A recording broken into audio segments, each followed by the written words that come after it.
What is good? What is good, everybody? It is Sailboat from Sailboat Supplies here, and I am back at you with another sole swap hybrid. The sole swap that I'm going to be working on today, a pair of Yeezy 380 uppers on some Yeezy 350 midsole outsoles.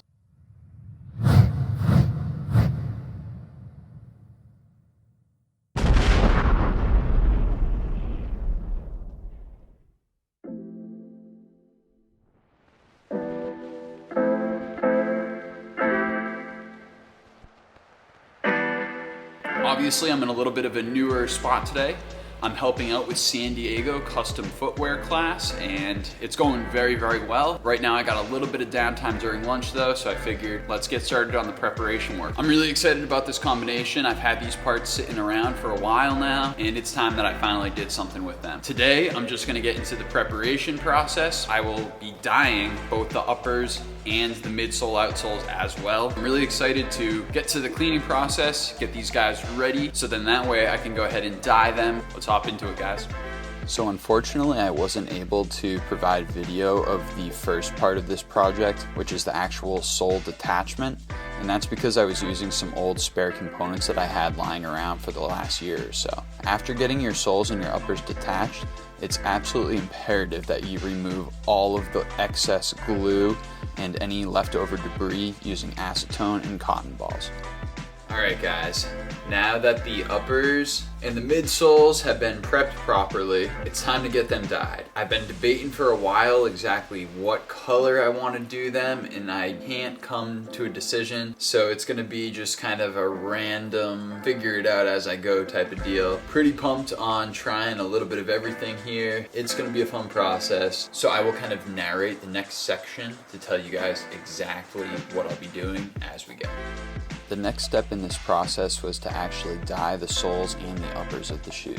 To dye the soles, I ended up using RIT dye, and I boiled the dye and then poured it into a large Pyrex dish that the sole could sit in. For the uppers, I used Angelus suede dye, and that worked pretty good, but you can tell that it definitely rinses out a lot throughout the process of this project. Alright guys, so I finished dyeing these things with a little bit of help from Lola, and they're looking wild. Way different than I expected, not what I had envisioned, but it is what it is. Got this upper, very, very blue on the bottom, fades lighter and gets to a red strip in the middle. Same thing on the medial and lateral side. Pretty crazy to see the material difference and how it absorbs the dye. It's looking pretty nice though. Midsole, we got this kind of blue teal down to a forest or Kelly green fade. The midsole colors I actually really like quite a bit. I just don't know how they're gonna match up with the upper once they're attached, but I guess that's something that you gotta kind of live and learn. This is all an experimental process. For tonight, I just gotta let them settle. Hopefully the color will set in place nicely and they will get completely dry because I need them to be completely dry for tomorrow. Before getting to the gluing process, I wanted to make sure that I washed down my soles one more time because I had used a whole bunch of powder dye on there, which didn't actually work, but I needed to make sure it wasn't there for the gluing job. So the dye job on this Yeezy hybrid came out absolutely insane. It's looking really cool. It's very different, very vibrant. It is way more colorful than any Yeezy out on the market. That is for damn sure. Let's take a closer look so you guys can actually see these things before I attach them, and then we'll get to the actual gluing and attachment process. One of the things that I found absolutely fascinating about the dye job is the sections of the sneakers that actually held the dye the best. Any part of the upper that had been previously covered by the midsole of the shoe ended up taking on the dye and holding it a lot better. For the soles, they ended up dyeing really nicely using the RIT boiling method, and I actually really liked the color gradient that I was able to achieve on these. Overall, even though the dye washed out quite a bit on the uppers, it ended up looking pretty good. After getting everything nice and clean and prepped, it was time to actually apply my glue. Now the first thing that I did was make sure that I provided 2 layers of glue to both the toes and the heels. After letting the glue set for about 90 minutes, I reactivated it using a heat gun and I clamped everything down. I started at the toe and then I did the heel, making sure that I had the middle of both the toe and the heel well aligned on the soles and the uppers. After doing the toe and the heel, you can actually see where the middle portion of the shoe is going to fall on the sole, and at this point in time, I went through and I applied more glue to make sure that I was going to have a sufficient amount to create a good bond between the uppers and the soles of these kicks. I end up doing 2 layers of glue in almost every single spot just to make sure that everything is totally coated and I get a nice even layer all the way around.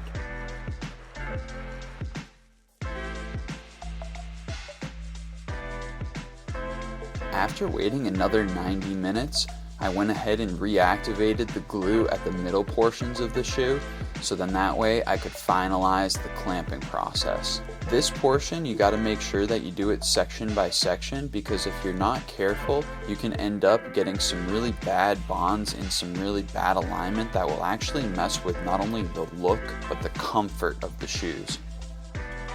After letting the bond form for over 24 hours, I went through and I washed down the shoes one last time so I could get out any excess dye and make sure that I had a final product. Here we are with the final results of this Yeezy hybrid sole swap. These kicks have officially been dubbed as the Yeezy 365 Atlantis. Let's dive in and take a closer look so you guys can see all of the work that I put into this sole swap. Alright, let's zoom in a little bit so you guys can get a closer look. Starting off with the right shoe.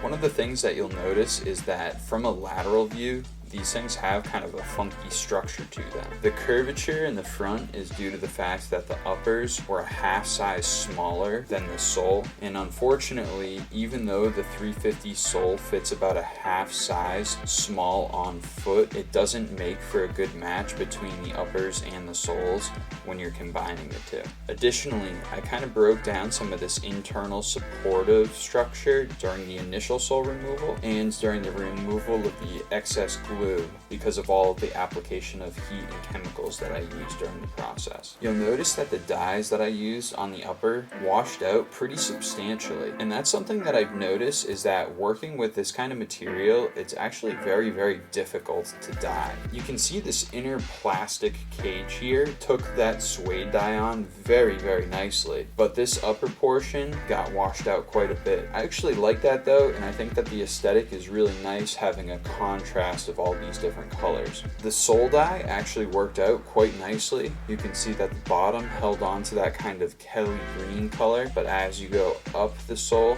it actually transitioned into this kind of teal and bluish color. Overall, I'm pretty pleased with how these colors match up, which is something that I was originally very worried about when I was making this shoe. On the left-hand side, that structurally, it looks a little bit more intact. I was able to glue this one on a little bit more accurately. However, there were a few points, such as up at the toe cap right here, where I really need to touch up the glue a little bit. Same deal as far as all of the dyes kind of washing out. This mesh material just doesn't really hold on to dye color all that well. Same exact process was utilized on both soles, and I think that they came out looking pretty damn nice. Side-by-side comparison, overall, we're looking pretty symmetrical. There are a couple of spots at the toe here where you can see that I didn't line up the mesh 100% on both pairs with the gluing process. Here you can see that the toes are pretty well aligned. They're pretty even on both sides. And down the lateral side, you can see again a bit of a mismatch as far as where the mesh was lined up with the actual sole. But otherwise, it's looking pretty solid.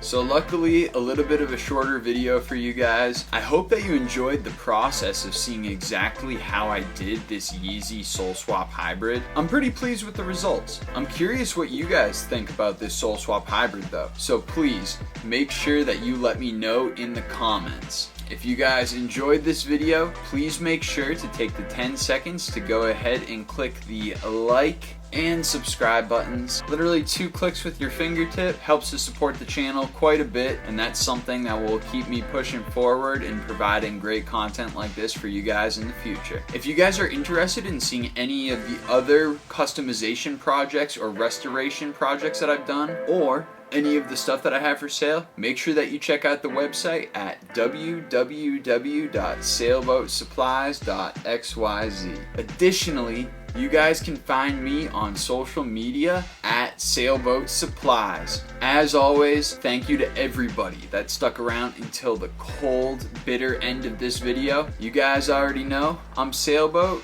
and I'm out of here.